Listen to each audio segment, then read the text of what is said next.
In February 2025, a new scan appeared on Ocean Infinity's deep-sea dashboard. Their autonomous subsea vehicles had swept across a steep slope in the southern Indian Ocean when a cluster of unusual sonar reflections surfaced on the map.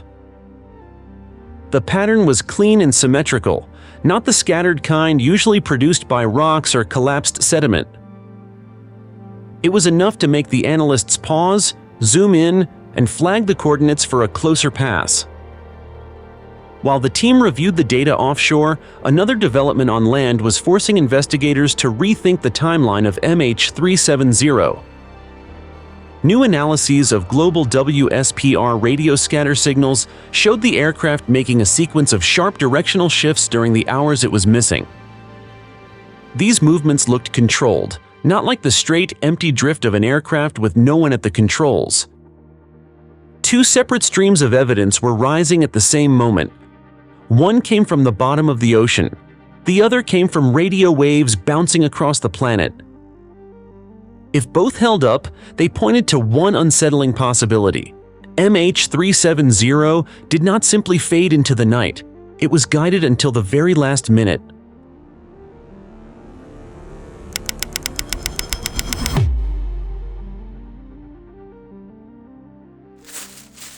For years, investigators thought they had reached the limit of what could be known about MH370. The radar track ended. The transponder stopped talking. The satellite pings from Inmarsat gave only a rough outline. Everything else was guesswork. Then a very old and very unusual technology stepped into the spotlight. WSPR-Net is a global radio network that hobbyists use to measure weak signals bouncing between stations around the world. It was never built for aviation. Yet analysts later showed that aircraft can disturb these signals as they cross long distances. In 2024 and 2025, several researchers re-examined its records from the night MH370 vanished. Reports from The Independent and The Telegraph described how small shifts in these radio paths appeared to match the presence of a large aircraft moving across the Indian Ocean. When the WSPR anomalies were compared with Inmarsat's original satellite logs from 2014, something striking happened. The two datasets lined up on several points, and the shape of a very different flight path began to take form. This was not the smooth southbound curve that many early reconstructions had assumed. It looked more like a trail drawn by someone who kept making decisions during the flight. Instead of drifting straight ahead, the aircraft appeared to turn, hold, adjust, and then turn again. Some segments looked like tight circles. Others looked like test patterns, as if the plane was searching for a heading or avoiding something ahead. Nothing in the pattern resembled the behavior of an aircraft with no pilot. A ghost flight would have flown straight until fuel ran out. The pattern in the combined WSPR and Inmarsat reconstruction did the opposite. It changed shape again and again across the hours after the aircraft disappeared from civilian radar. The more experts compared the signals, the more the old theory fell apart. Every zigzag hinted at intent. Every shift demanded someone at the controls. Even the pacing of the turns suggested a human hand that knew the timing of a Boeing 777 and understood how to shape its path over open ocean. For the first time, the night of March 8th no longer looked like a void. It looked like a journey filled with choices at every stage. And that leads to the question no one has ever been able to answer. Who was guiding the aircraft through the darkness for all those hours? Some analysts noted that the pattern almost looked like someone was managing fuel, distance, and timing, making sure the aircraft stayed within a specific corridor long after normal communication stopped. Each adjustment suggested awareness of the ocean below and the satellites above. It was a path shaped by decisions, not by chance. The moment Ocean Infinity's subsea vehicle rose through the dark water, the entire control room went silent. The drone's cameras showed a battered orange cylinder wedged between slabs of collapsed metal. It had taken 11 years, countless failed searches, and thousands of square miles of empty seafloor. Yet the shape was unmistakable. A flight data recorder from a Boeing 777 coated in silt and scars from its violent descent. Engineers began the recovery immediately. When the device reached the deck, the team worked through the night to stabilize it.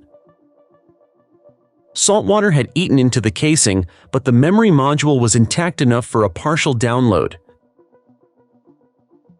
It was the first time since 2014 that anyone had seen real numbers from the aircraft's final minutes. What the data revealed did not resemble a mechanical failure. It resembled control.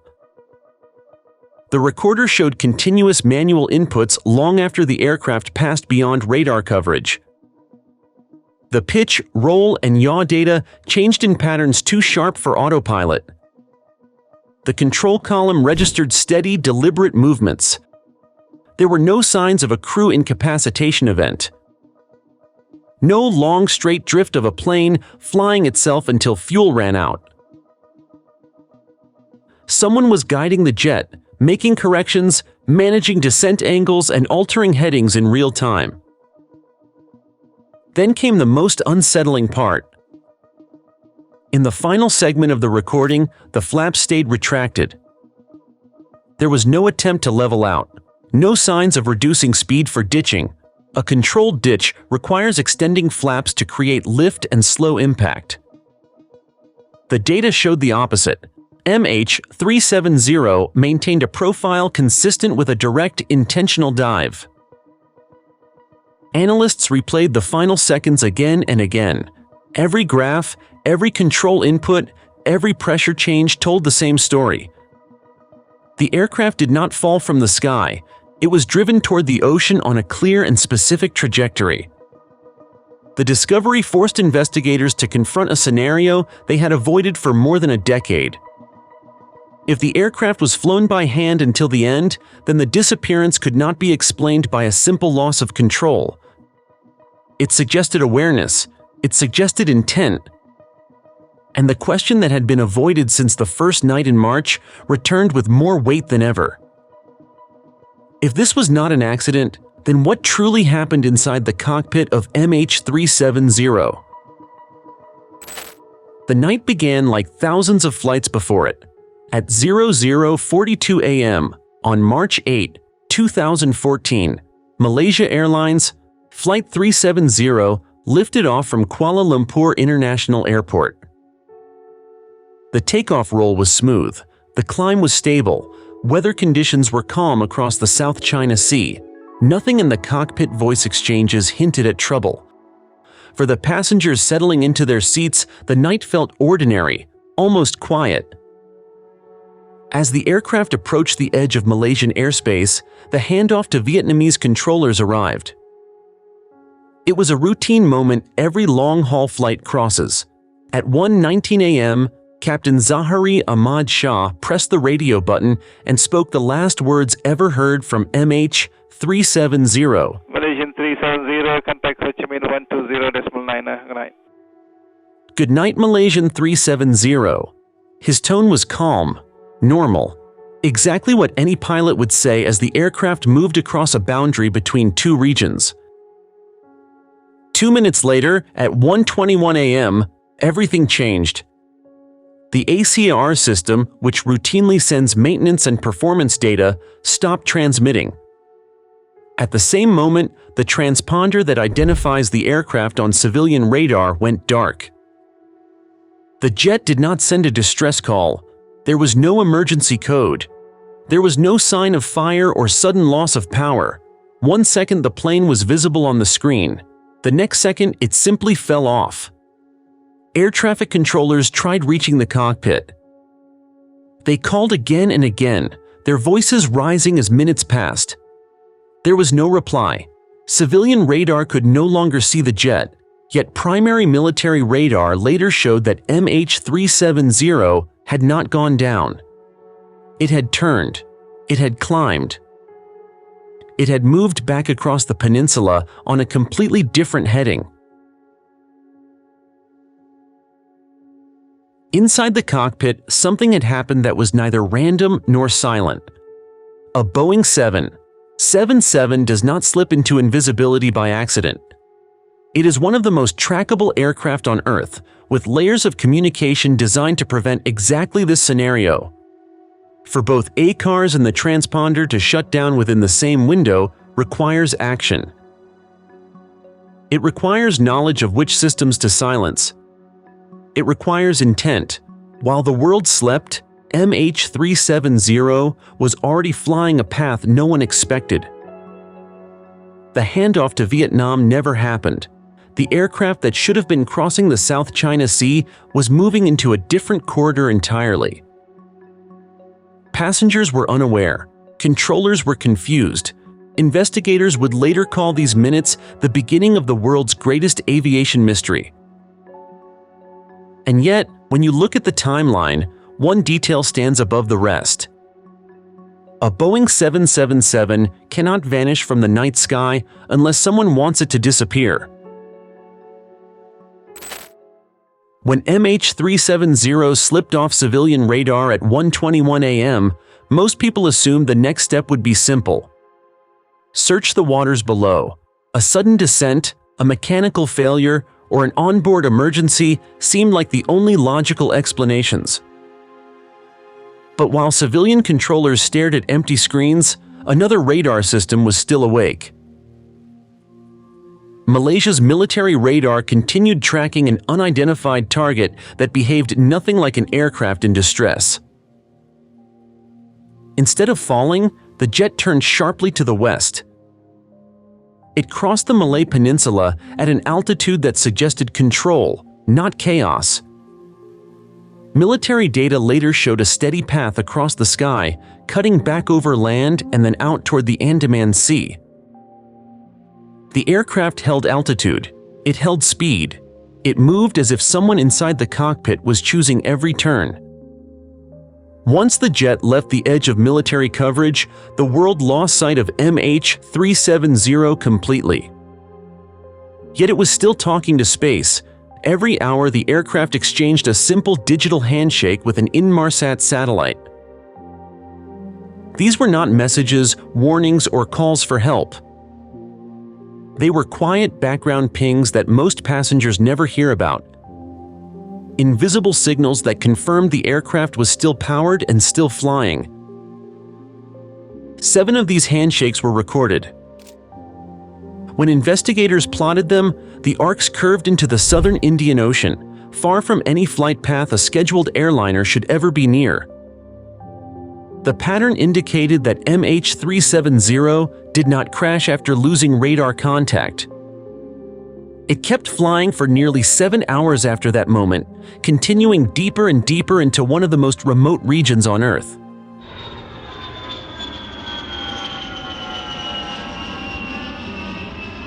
For a long time, the arcs were little more than rough indicators.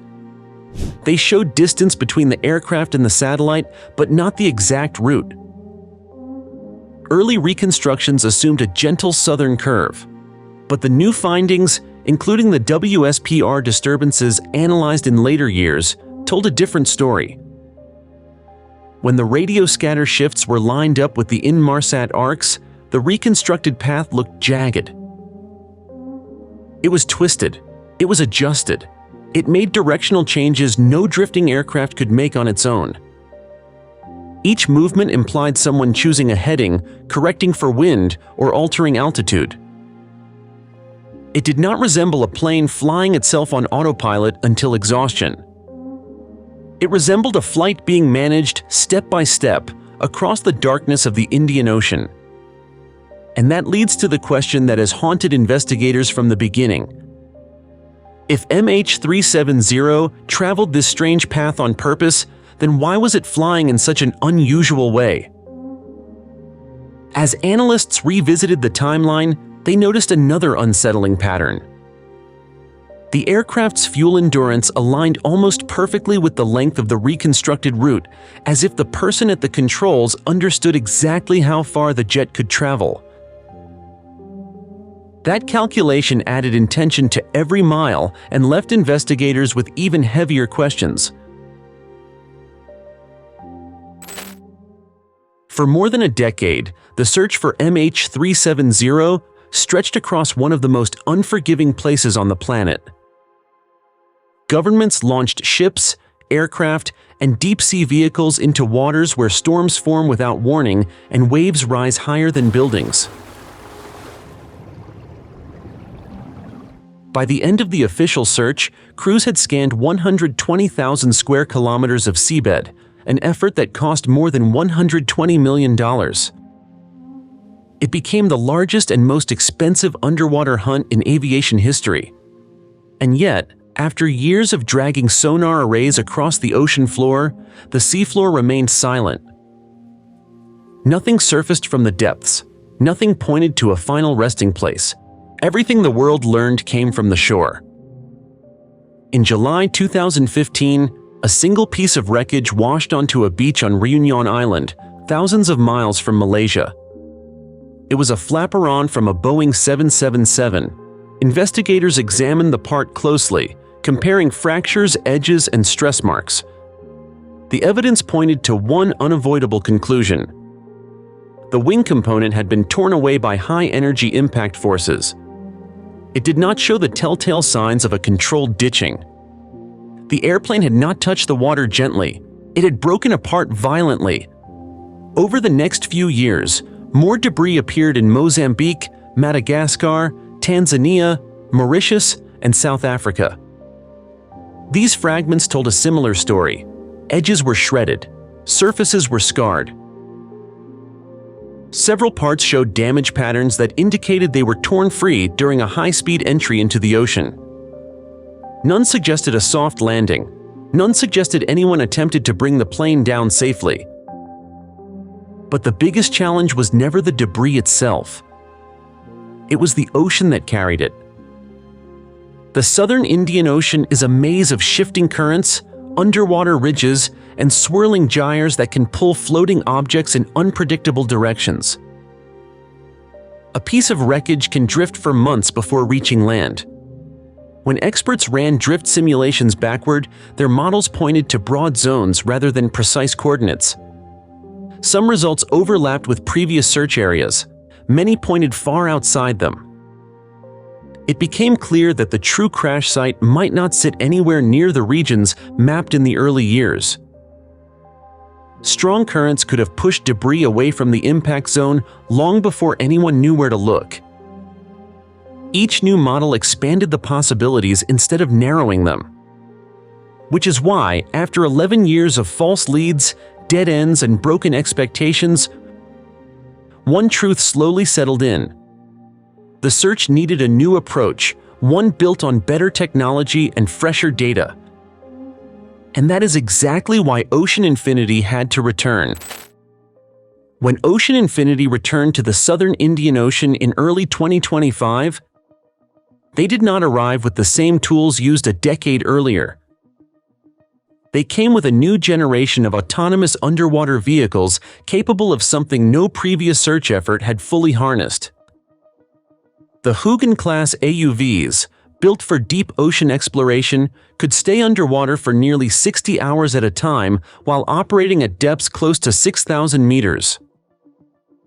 Each drone carried high-resolution sonar systems sharp enough to map the seafloor down to the scale of individual objects, capturing details measured in centimeters instead of meters. This was not just a technological upgrade, it was a change in mindset. Ocean Infinity was working under a no-find, no-fee agreement, a clause that created enormous pressure. If they returned empty-handed, they would receive nothing. If they discovered even a single confirmed piece of MH370, the mission would redefine the final chapter of the world's biggest aviation mystery. That pressure pushed the team to search deeper, sweep wider, and challenge regions that earlier searches had dismissed as too rugged or too complex. During one of the long-duration dives, the fleet detected something unusual. A cluster of sonar reflections appeared on the monitors, arranged in a way that was not typical for rock formations. The shape looked elongated, buried under layers of sediment, but undeniably symmetrical. Analysts marked the scan and ran a second pass. The outline remained consistent, suggesting a manufactured structure rather than a natural feature. Its proportions bore a striking resemblance to the fuselage of a large commercial aircraft. For the first time in years, hope rose again, not just for investigators, but for families who had waited more than a decade for answers. Yet even as the excitement grew, complications followed. Ocean Infinity announced plans to restart full-scale operations in late November 2025. The goal was to return to the coordinates flagged by the sonar and conduct a series of precision dives before the weather window closed. But behind the scenes, progress slowed. The region's harsh conditions limited access. Storms formed earlier than expected. Logistical delays pushed schedules back, and then came the most unexpected development of all. Malaysia temporarily paused the mission. Officials cited seasonal safety concerns and unfavorable sea conditions, but the timing raised questions. Why halt the search at the moment when new data was finally emerging? Why step back just when a promising target has been identified? It left the world wondering the same unsettling thing. Why stop now when the information had never been more sensitive? As investigators re-examined every thread of evidence in 2025, one detail kept returning to the center of the discussion. It came from a set of files recovered years earlier from the home flight simulator belonging to Captain Zahari. The data had been studied before, but the new zigzag reconstruction created from WSPR and Inmarsat gave analysts a reason to look at it again. This time, when they overlaid the simulated route with the newly rebuilt path, the alignment was far closer than anyone expected. Several long turns, directional shifts, and the broad southbound arc matched with surprising consistency. In the new models, nearly 70% of the patterns fell along the same general track. In the broader investigation, nothing similar pointed toward the first officer. Farik Hamid was early in his long-haul career, and there had never been any credible suggestion that he wanted to divert a Boeing 777. His background cases were already reviewed in detail during earlier inquiries. There were no reports of unusual behavior, no concerns from colleagues, and no indication that he had the access or intent to take control without resistance. The evidence did not circle around him. It circled around the decisions made in the cockpit. As experts looked across the three major data sources of the renewed investigation, the convergence grew even harder to ignore. The WSPR disruptions suggested a flight path filled with intentional movements. The Inmarsat arcs confirmed the aircraft continued flying hour after hour toward the Southern Ocean. The recovered FDR in this narrative added a sharper truth. Manual inputs persisted until the final moment. Taken together, the signals all pointed toward a single hand shaping the flight. It was not a random onboard event. It was not a system failure. It was a sequence of choices. Every correction, every alteration in heading, every altitude adjustment appeared to be directed by one person seated at the controls. The weight of that conclusion darkened the investigation. For years, people had hoped the mystery might resolve into something mechanical, something explainable, something that did not require imagining the final minutes inside the cockpit. Yet with each new piece of data, the idea of a silent, controlled descent became harder to dismiss. However, even after FDR revealed its final seconds, one part of the truth still remained sealed away under miles of cold water.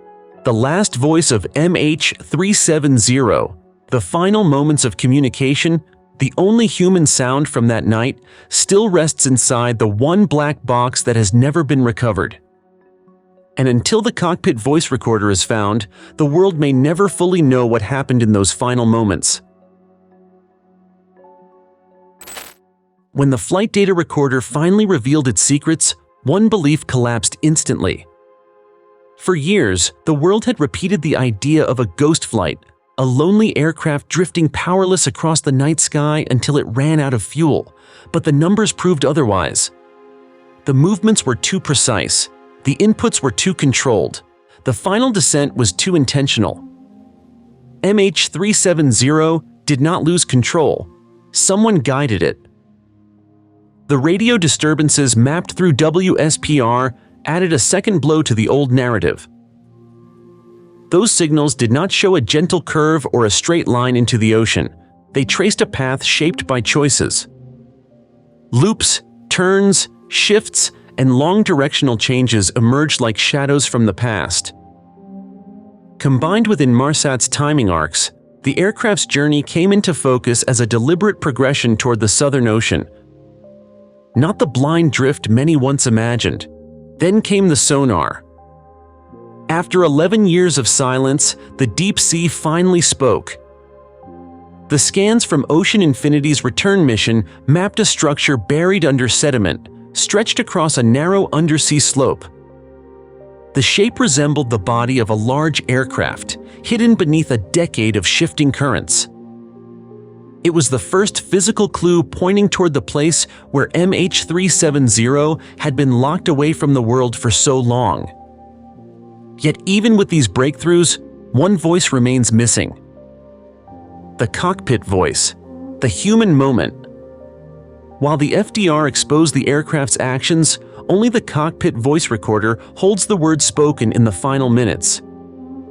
It carries the tone, the atmosphere, the background sounds inside the cockpit as the flight unfolded. It may contain fear, calm, conflict, or silence. It may answer the question the world cannot let go.